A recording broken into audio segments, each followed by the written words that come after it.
Bonjour à tous. Aujourd'hui, j'avais prévu de vous faire la peinture gonflante dont je vous ai parlé il y a plusieurs jours, sauf que j'ai plus de farine, donc vous allez attendre que j'ai fait mes courses. J'ai également mon aquarelle qu'on a préparé hier qui est en train de sécher au frigo, donc j'espère que la vôtre aussi. Donc ce que je vous propose aujourd'hui, on va dessiner. On va dessiner pour préparer toutes ces peintures qu'on va bientôt faire. Donc voilà. Alors, on va faire des petits animaux, des animaux kawaii comme j'aime faire, comme d'habitude. Donc vous commencez avec une règle par vous faire un trait en plein milieu, trait de construction que je n'appuie pas, que vous voyez peut-être pas d'ailleurs. Toujours trait de construction, je vais dessiner un rond. Donc je vous rappelle le rond. Vous mesurez, j'ai fait un demi-rond. Vous mesurez, vous mettez la pointe de votre crayon sur le bord de votre rond. Vous mettez vos doigts sur la ligne du milieu qu'on a fait. Je vois donc que mon demi-rond fait de là à là. Je reste appuyée comme ça. Je mets ma pointe sur le milieu. Et là où se pose mon doigt, attendez, vous voyez pas bien, hop là, là où se pose mon doigt, c'est jusque là que viendra mon rond. Je peux prendre plusieurs mesures si ça m'aide. Ceux à qui j'ai appris, vous pouvez même le faire avec une règle. Allez, soyons fous. Mais bon, quelque chose de léger, puisque de toute façon, c'est un trait de construction. Ok? Donc, la tête va être plus grande que le corps. On fait au moins la moitié. Donc, je mesure à nouveau mon rond. Je vois qu'il fait cette taille-là. Je reproduis en bas. Je fais un peu plus petit. Et je marque le bas de mon corps. Voilà, ça vous permet tout de suite de voir si votre dessin rentre dans votre feuille. J'ai fait le dessin très grand, comme d'habitude. Je ne veux pas un tout petit truc, surtout si on le fait par exemple à la peinture gonflante ou même à l'aquarelle. C'est bien, plus il y a de place, moins je risque de déborder, plus ça va être facile. Voilà, donc dans mon visage que j'ai coupé en deux, je vais à nouveau le couper en deux dans l'autre sens. Ça me fait à peu près 4 parties égales, ok? Donc on va commencer par le visage. Bon, alors pour information, moi je dessine tout de travers, pour que vous voyez bien. Alors soyez indulgents si c'est pas bien fait. En plein milieu, là où se croisent mes deux traits, on va dessiner le nez. Donc j'appuie un peu plus fort, n'appuyez pas trop fort. Moi c'est pour être sûr que vous voyez bien. Voilà, le nez avec une narine, deux narines. On dessine un chien, je ne sais pas si je l'ai dit. Voilà, hop. Ici, de chaque côté, je vais dessiner un peu son museau. Donc comme ça, de chaque côté. Donc attendez, avant, on va faire un trait comme ça, ici, qui ne va pas jusqu'en bas. Et hop, de chaque côté, je fais deux accroches. Pareil, j'essaye que entre mon milieu et mon côté, il y ait à peu près la même taille qu'entre mon milieu et mon autre côté. Moi, c'est pas tout à fait le cas, c'est pas grave. Donc ici, j'ai fait un pont au-dessus de son nez. Je vais le descendre, comme ça, sur le côté. Et rejoindre ici. Ça va créer ces babines. Pareil, je mesure toujours.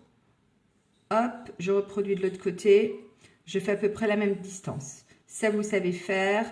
N'hésitez pas à revenir en arrière. Regardez à nouveau comment je vous ai expliqué. Entraînez-vous. Je vous explique depuis le début de l'année, mais c'est très dur. N'hésitez pas à y revenir, entraînez-vous. Mesurez avec votre crayon. Ici, je fais un petit arrondi et hop, ça sera sur mon ton. Je l'ai fait un peu plus haut que mon trait de construction. Ok? Maintenant, je vais dessiner les yeux. Donc, toujours façon kawaii. Donc, ici, on va les faire juste au-dessus de mon trait de construction. Et je vais les faire bien, bien grands. Donc, je touche le bord de mes babines. Je dessine un œil très rond au-dessus. Hop, bien grand, bien grand. Il s'arrête sur mon trait de construction. Je redépare du bas. Et voilà. Et je reprends de l'autre côté de la même manière. Je mesure à partir de mon trait de construction. Voilà, je sais qu'il va venir. Attendez, dans ce sens-là, c'est pas bien évident. Hop, comme ça. Et ici, hop, mince. Comme ça. Je mesure sa largeur également. Clac. Clac, voilà. Vous avez vu, j'ai fait les quatre coins. Je sais qu'il va démarrer là, qu'il va finir là, qu'il va venir jusque là et jusque là. Voilà. Prenez votre temps, hein. Moi, je vais un peu vite. Mais vous prenez votre temps. Voilà. Et ici. ici, voilà. Donc, vous y reprenez à plusieurs fois s'il faut, il n'y a pas de souci. Ok? Donc, hop, mon petit chien, je vais lui faire des paupières. On va lui faire des jolis petits yeux. Donc, on va lui faire 2 ronds. N'hésitez pas toujours à les mesurer pour que ce soit à peu près pareil. Dedans, je fais la pupille.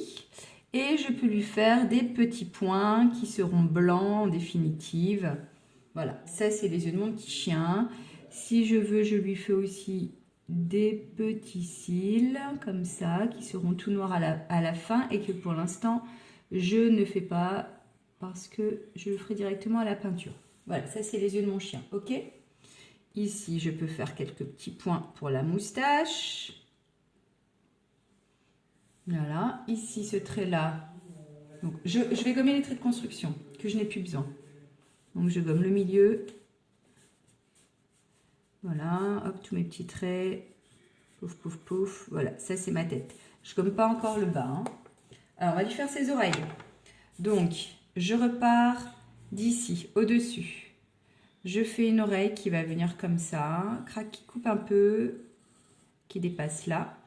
Et ici, qui va venir comme ça, descend légèrement. Voilà. Je reproduis la même chose, donc je mesure entre là et toujours mon trait du milieu. Clac. Je reproduis dans l'autre sens. Vous voyez plus. Je mesure la largeur de mon oreille que je reproduis dans l'autre sens. Elle va venir jusque là et venir jusque là. Je mesure la longueur pour voir aussi jusqu'où elle va aller. Et je reproduis mon oreille. Donc, elle démarre à peu près d'ici. Elle passe un peu dessus. Elle descend jusque là. En largeur, je l'ai également. Si les oreilles ne sont pas exactement pareilles, c'est pas gênant. Un animal, ça bouge ses oreilles. Donc, du coup, il n'y a pas de problème. Hop, et je refais le trait du haut. Ok ? Je refais également du coup ici le contour de ma tête. Et j'ai la tête de mon petit chien. Ça vous va? Je peux lui faire hop, hop. Voilà, ça c'est la tête du chien. Ça vous va? Son corps, vous allez voir, c'est facile. Donc pour les plus petits, j'espère que maman ou papa sont à côté de vous. Ben, je pense que oui. Alors maman et papa, quand c'est trop difficile, je vous mets à contribution. Si c'est difficile, vous faites les pointillés. Donc vous dites, ok, alors Virginie elle a dit que entre le bas et le haut, je fais à peu près un point au milieu et je fais les pointillés comme ça. Je montre à mon petit bout comment je mesure d'un côté et de l'autre. Je reproduis les pointillés de l'autre côté, donc je lui montre à chaque fois pour qu'il assimile. Idéalement, vous lui dites au début, il essaye tout seul. Et s'il n'y arrive pas, vous faites les pointillés. Chez nous, c'est comme ça qu'on fonctionne pendant les cours. Donc, le but, c'est d'apprendre petit à petit. Et après, lui, il repasse les traits. Donc, on l'aide pour les plus difficiles. Pour le plus facile, il le fait lui-même. Les grands, bien évidemment, vous faites comme d'habitude, vous faites tout vous-même. Donc, ici, je vais dessiner les pieds en bas. Donc, je vais faire un trait assez grand avec 2 arrondis. Pareil, idéalement, vous les mesurez. Et ici, je pars de là. Oups. Et voilà. L'autre côté, pareil. J'essaye de faire le plus identique possible. Bon, c'est pas tout à fait identique, mais je vous dis, je suis de côté hein, pour que vous puissiez avoir le... Je suis un peu comme dans les cours, je travaille de côté. Hein, mais je ne suis pas devant mon tableau, je suis devant ma feuille. Voilà. Sur les pieds, on lui dessine ses pattes. Et on va faire les pattes arrière. Donc ici, je vais faire un arrondi avec le petit pied qui dépasse. Je mesure pour qu'en face, ça fait la même taille. Attendez, j'essaie de me reculer un peu pour que vous voyez mieux. Pas évident. Je mesure la largeur pour la reproduire en face. Et je recommence la même chose. crac, avec le petit pied qui dépasse. Voilà, ok. Si vous voulez, il peut avoir aussi une petite queue qui vient par ici, quelque part, là. Voilà. Voilà, voilà, je regarde. Et ici, donc, le bas des deux pattes. Je vous montre le résultat. Attention, attention. Voilà, hop, résultat. Pour vous donner une base, n'hésitez pas à faire un stop sur ce résultat s'il y a une partie que vous n'avez pas encore. Comme ça, vous finalisez bien. Vous le gardez de côté. Soit vous le reproduisez plusieurs fois, vous le coloriez. Soit vous m'en gardez un pour qu'on puisse après le colorier ensemble avec l'aquarelle. Je vous embrasse tous. À plus!